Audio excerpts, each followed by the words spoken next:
welcome to Coconut TV. We're here at Unity of Burbank in Los Angeles, California. I am so excited. We have a very special guest today. He is filled with light. He is an author. He wrote the Book of Light, as well as he's a speaker and a healer, and he's my dear friend, and I'm in gratitude to have him on the show today. Thank you for being on Coconut TV. Thanks for having me. I appreciate it. Thank you. One of the reasons why I wanted to have you on the show is because I have a lot of, my audience is very highly based on A Course in Miracles. I love A Course in Miracles, and they've actually been saying that your book has a very Course in Miracles theme to it. Yes, you brought up a good point today when I saw you talk about the book, which is that the storyteller represents the ego, and then you have the queen, which represents the Holy Spirit.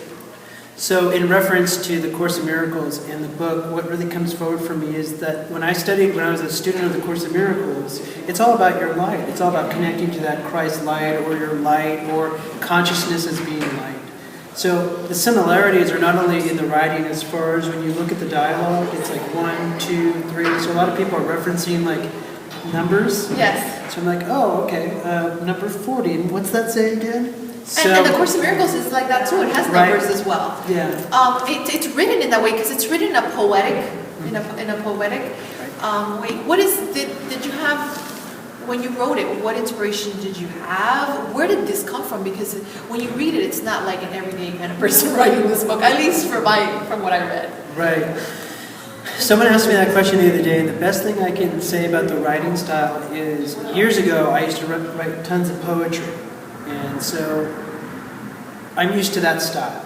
I'm used to abstract. I'm used to not linear. Linear drives me up the wall. So that's where the style of the writing comes from, and it's unique and it's different, and a lot of people are just like, what? Where's the picture? So in part 2, in the Book of Hearts, it says in 40, number 40 says, the heart learns in the experience of now. The storyteller doesn't trust now, so it just tries to recreate the same experience over and over again, not understanding all is new now. Mm-hmm. And it reminded me, because the Course in Miracles is always trying to bring us back, giving us the message to bring us back to the now, bring us back into letting go and being forgiving. And it's something that the Course in Miracles says that I only remember the love that I gave in the past. Nothing else exists. Being present. I think it starts probably for most people in the morning. When they wake up and you can hear the noise already starting. So you come out of this state of sleep and all of a sudden it's like, and you just hear this thing, trying to tell you all sorts of things about what may happen, what could happen.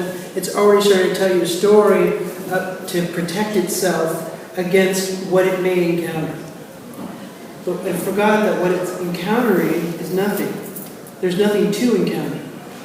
So it's counterintuitive to the intuitiveness of who you are. I love that. So the storyteller continues to try to justify its reality in a non-reality way. There's nothing real about the storyteller. The only thing that keeps the storyteller moving is the belief in it. So it feels in fear of the present moment. So most people, when you talk to them about being present or living moment to moment, are really scared because they don't feel safe. And they don't feel safe in the presence because they're more comfortable in knowing.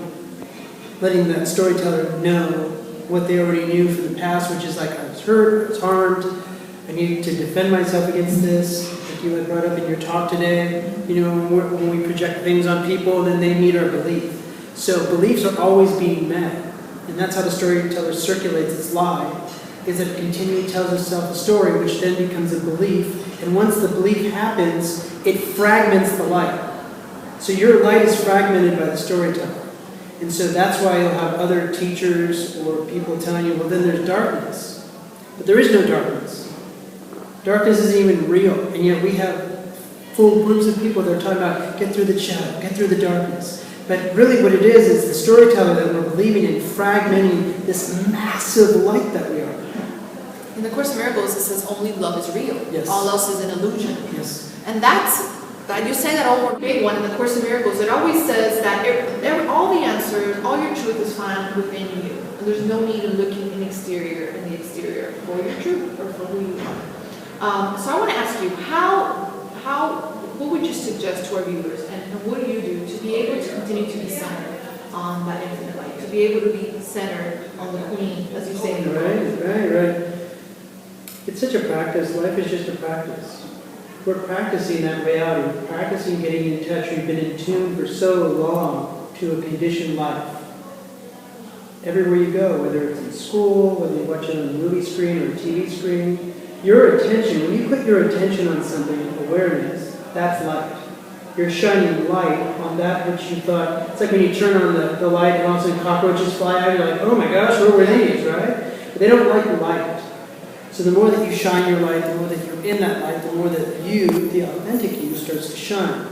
And one of the things that's in the book, which is in the Book of Innocence, is I bring up the reason why we forgive is not to say you're wrong, right, I'm right or wrong, you screwed up. The reason why we simply forgive is because we forgot that we are connected in oneness. Oh, that's so key. Right? So if I forget that we're connected, I don't have to know that we are or not. But it's the mere fact that I did forget that I separated myself from you, or whoever I'm with, to then make myself right, wrong, whatever it is. So in that practice is the forgiveness. And what are we forgiving? We're forgiving our own mistake and believing that we were separate from the situation. And so since there is all light, like it mentions in the first line of the book, there's only light, there's no division in light, then everything that is or appears to be division in your life needs to be looked at and forgiven. So that's the practice. So every day you're coming up against things that you feel are divisive, that you're in division with, both inside of you and outside of you. Of course, the easiest thing to recognize is stuff outside, and then it brings you inside. So it's a constant practice. And the practice is light itself, calling itself back. So your light is like, oh, and you'll start to hear the whispers, and then the whispers become loud, and then that's all you're listening to. And then that noise that you once listened to, when it comes up, you just start to laugh. It's that nut, because it's called coconut. It's that nut. It's very nutty, It takes all these nut thoughts, Nut, go to sleep. Yes, it's true. Boo, let's scare it. Boo. Well, forgiveness is when you were talking about forgiveness, that is so Course in Miracles, what you said, because forgiveness in the Course in Miracles is basically you forgive the person for what in reality they didn't do. Yes. Because if only love is real, then in reality they didn't really do it. Yeah, material form it looks like it, but where we truly come from, there is nothing to forgive.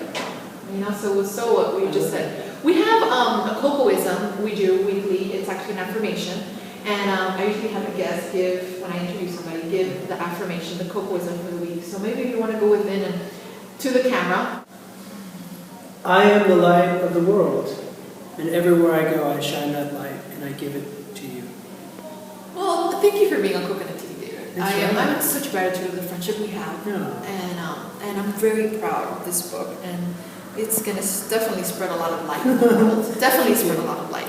And I'm kind of more connected to it just because, as you know, I love A Course in Miracles. And it's just such a blessing how related they are.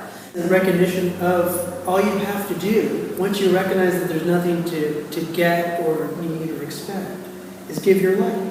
Give your light, yeah. So remember that. Give your light, coconuts. All right. Thank you so much. Thank you. Appreciate it. Thank you, everyone, for watching Coconut TV. Till next time, have a blessed week filled with love and light. Be loose.